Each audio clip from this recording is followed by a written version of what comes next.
One day later, President Trump is home from Helsinki, and he is backtracking. He returned overnight to face blistering critiques from both parties of his summit with Russia's President Putin. I have to say, I came back and I said, what is going on? What's the big deal?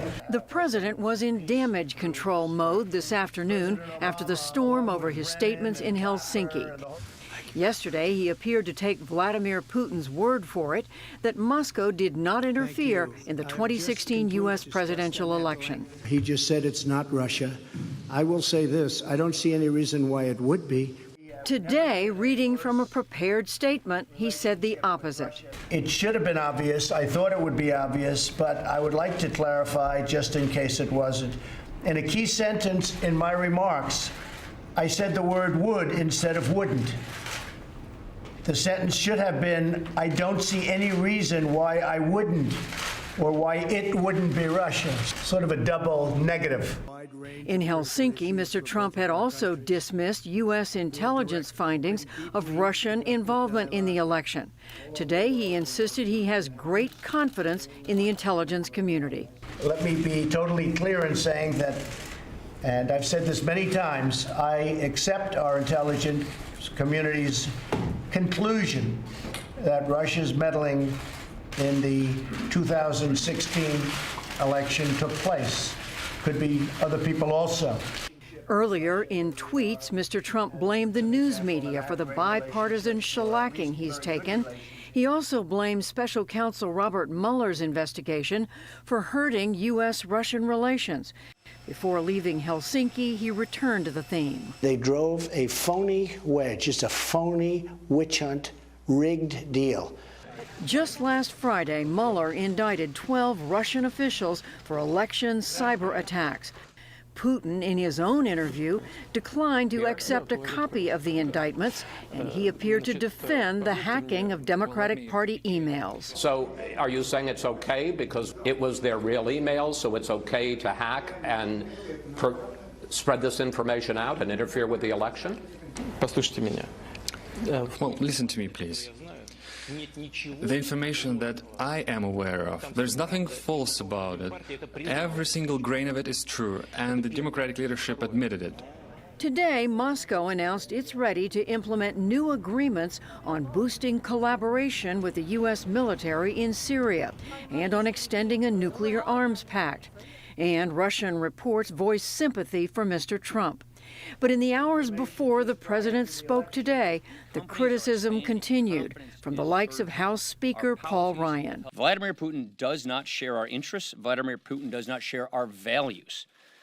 We just conducted a year-long investigation into Russia's interference in our elections. They did interfere in our elections. It's really clear. There should be no doubt about that. Senate Republican leader Mitch McConnell declined to directly criticize the president. Instead, he tried to reassure Europe. We believe the European Union countries are our friends, and the Russians are not. We understand the Russian threat, and I think that is the widespread view here in the United States Senate among members of both parties. Fellow Republican Senator Susan Collins of Maine did take on Mr. Trump over his initial dismissal of U.S. intelligence findings. I remain astonished that the president would choose to believe the assertions by President Putin over the unanimous conclusions of his own U.S. intelligence leaders. Some Republicans came to the president's defense, at least partially. Texas Senator John Cornyn said he understands how the special counsel's investigation of the Trump campaign's contacts with Russians has affected the president. That's what I think has got the president so spun up, is because he feels like this is an attack on him personally. And I wish we could separate those two. Democrats sounded a darker note. Senate Minority Leader Chuck Schumer. So many Americans are going to continue to wonder, does President Putin have something over President Trump that makes the president behave in such a way that hurts our country so? Other Democrats demanded that more Republicans speak out more forcefully. Then why do so many of my Republican colleagues remain silent in light of President Trump's open denial of the reality of the Russian involvement in our election? House Minority Leader Nancy Pelosi warned of Russian interference in this year's midterm elections. The president gave a green light to continue to attack our democracy to the Russians. Mr. Trump today promised all-out efforts to prevent future Russian meddling. But Republican Senator Bob Corker, who chairs the Foreign Relations Committee, suggested Congress may need to take some new action. That could take the form of additional sanctions on the Russians. As for reaction in Europe, the office of British Prime Minister Theresa May said today she does not think the Trump-Putin summit undermined the transatlantic alliance. But a German member of the European Parliament had a doleful assessment. He said, "We Europeans must take our fate in our own hands." For more on the fallout from President Trump's meeting with Vladimir Putin, I'm joined by Washington Post reporter Carol Leonnig. Carol, welcome back to the NewsHour. What sort of reaction has the White House been seeing and hearing, especially from Republicans? What's coming through to them? Well, I think Susan Collins actually captured the word best, sort of astonishment.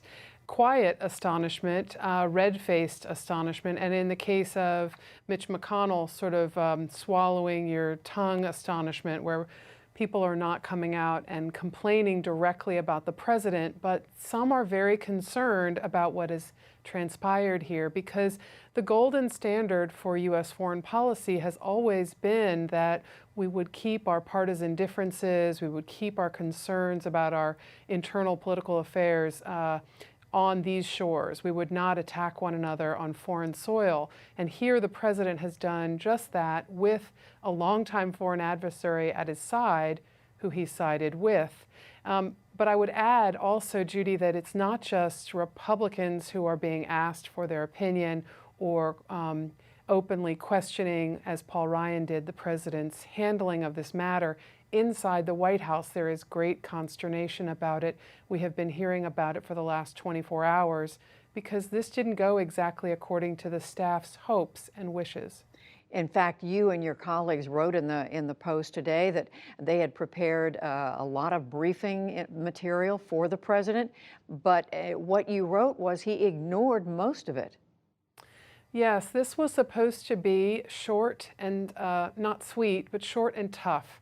A quick meeting, a quick news conference, the briefing materials, which numbered up to 100 pages and possibly more, outlined all of the ways to the president that Russia has acted against U.S. interests, its damaging role in Syria, its historic efforts against U.S. interests, and yet the president wasn't able to mention any of those things. He was mostly able to focus on his long-stated and publicly stated desire to be friends with Vladimir Putin. So did they believe with today's, what the president called clarification, that this is going to settle down? I think there are a lot of fingers crossed behind backs, yes. However, in a way, the damage has been done. European allies are likely not really believing that the president twice mistakenly said he couldn't imagine that the Russians would interfere in our election. A remarkable 48 hours taking yesterday and today together, and in fact more than that, going back over the entire trip. Carol Leonnig of the Washington Post, thank you. Thank you. We will hear more from former Secretary of State Madeleine Albright after the news summary.